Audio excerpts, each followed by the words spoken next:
Hey, what's up, you guys? iZaBeCameron here with another video, and I'm just going to come up and say there's been a lot of reasons why I haven't made a video in a long time, and I'm going to talk about those. First and foremost, the biggest one, I went home for Christmas, which was, it was good. It was good to see everyone. It was a lot of fun. While I was home, I experienced an event that I'm not going to talk about on here because I don't want to talk about it, but a personal event that if you're close to me, you know what happened. But that I've been dealing with that mentally a lot, and honestly, coming back in January to Japan, I've just really been not in the best mental state. If we're being quite honest, I've struggled sometimes to just even get out of bed and go to work. I have gone to work, and seeing the kids and stuff really changes my mood. But yeah, I don't know. I've just been dealing and focusing on my own mental health rather than making a video and trying to pretend to be all happy and be this fake character when in reality, I knew I wasn't where I wanted to be mentally. So I've just been really focused on that. And I've also just been really busy with other stuff like a bunch of events with Jet and a bunch of events with friends, like going out and doing stuff. Again, just focusing on me personally instead of trying to force a video or trying to force myself to do something when I'm not mentally there. And I'm still dealing with my emotions and still dealing with stuff, but I wanted to make this video to talk about that side of the JET program because I feel like it's kind of ignored or not really talked about by people as much. Don't get me wrong, I love this job. This job's great. I enjoy living in Japan. I enjoy my town. I enjoy my community. I enjoy everything about it. But that doesn't mean I don't have bad days. Everyone has a bad day regardless of what they do. And, honestly, with this job, it's so unique and it's so different. But at the same time, you kind of get so used to it, you lose sight of that. And to you, it can possibly just become a normal job to you. And when that happens, you start to experience those difficult moments. And it actually wasn't until recently in one of my classes, my JT, the teacher I work with, really threw some light on that for me. He just asked me a simple question of if I thought I was special, and I was like, no, I'm just a normal person. And he was like, I don't think so. He said, I think you're really special. You took a risk, you came across the world, and now you're living in a foreign country by yourself in your own apartment, and you're teaching English to Japanese students. That's really special. That's really, really unique.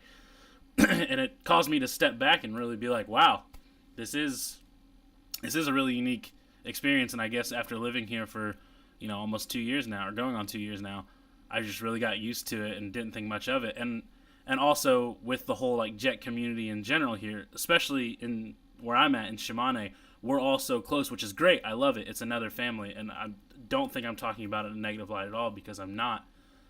But you get so used to having these friends and having this family that you're like, oh yeah, everyone does this. This isn't that. You almost think of it that it's not special of a job, that it's just an ordinary job that anyone can do, which, I mean, technically anyone can do it, but not everyone does do it. This is a very unique job, and it's a blessing to do it, and I'm very happy to do it. But just because this job is so great doesn't mean we all don't experience our downsides. It can be very isolating to be a foreigner in a town, especially like mine, that's such a small town where me and Veronica, the other ALT, are the only foreign people who live here.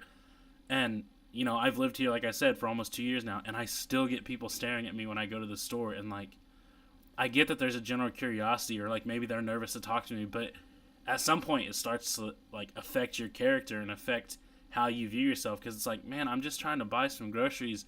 Why are all these people staring at me? And it really kind of eats away at you.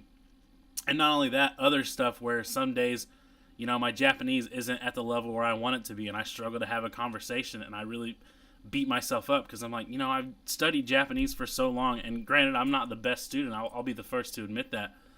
But it's like, man, I've studied Japanese for so long. Why am I struggling with just generic conversation? Or there's a bunch of stuff that can happen in this job day to day that really makes you, question yourself and question if what you're doing is right.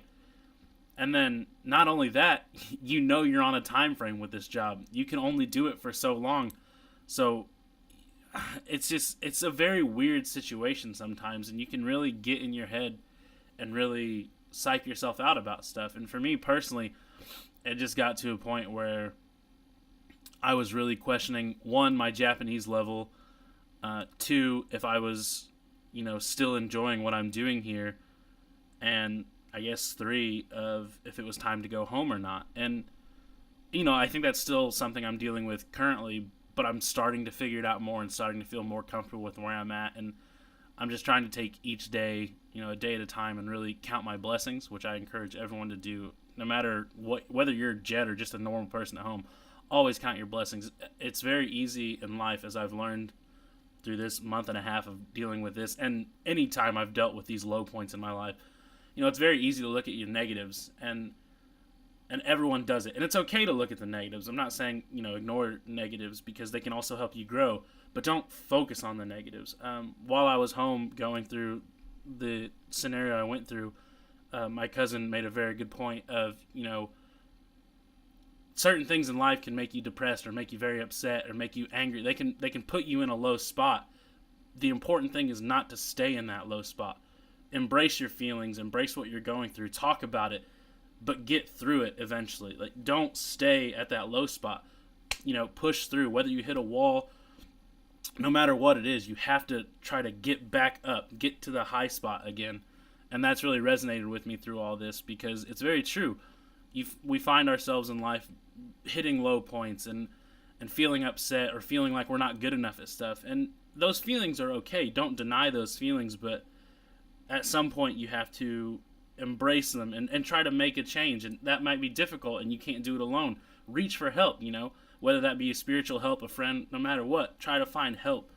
Just don't stay in the low. And that's really what I've been trying to do this past week and a half. And I finally, built up the energy to make this video, because I know there's other people going through these feelings right now. I have friends in my prefecture here who I know are struggling, and I just want to tell them and tell everyone, you're not alone, man. No one's alone with these feelings. We all experience this. We all have these moments, and don't be afraid to reach out. Don't be afraid to, ask for help. And I didn't really expect to go on this big tangent. I just kind of wanted to talk about why I wasn't doing videos. But, if I had to have a key message from this, it's what I just said. Don't stay in the lows. Push through it. Reach for help. Do whatever you can, and understand that the only way you will have change is if you fight for it. And things get tough, and that's okay. But you're not alone. So that's the big reason why I haven't been making videos, and maybe why I haven't been as energetic to some people recently. But I'm working on it. I'm dealing with my feelings. I appreciate, people who've been there for me these past couple weeks when I've been asking for it. But I do want to make videos again in the future. I want to keep doing it, but just understand that, if I go on these long breaks, there's probably a good reason for it. Most likely it's for my own mental health, because that's what I want to focus on the most. But, thanks so much if you made it through all 8 minutes of this. I think that's how long it is. I'll try to make more videos, like I said. If you have questions, feel free to, throw them at me. I'll be happy to answer them. Or if you have anything you want clarified about Japan or Japanese culture or Jet, what my job is, feel free to throw it at me. If you like, do the subscribe stuff that everyone throws at the end of their videos. But now I'm going to go and take a nap, because it's been a long day and I'm very exhausted. So thanks again for watching, and I'll see you next time. Later!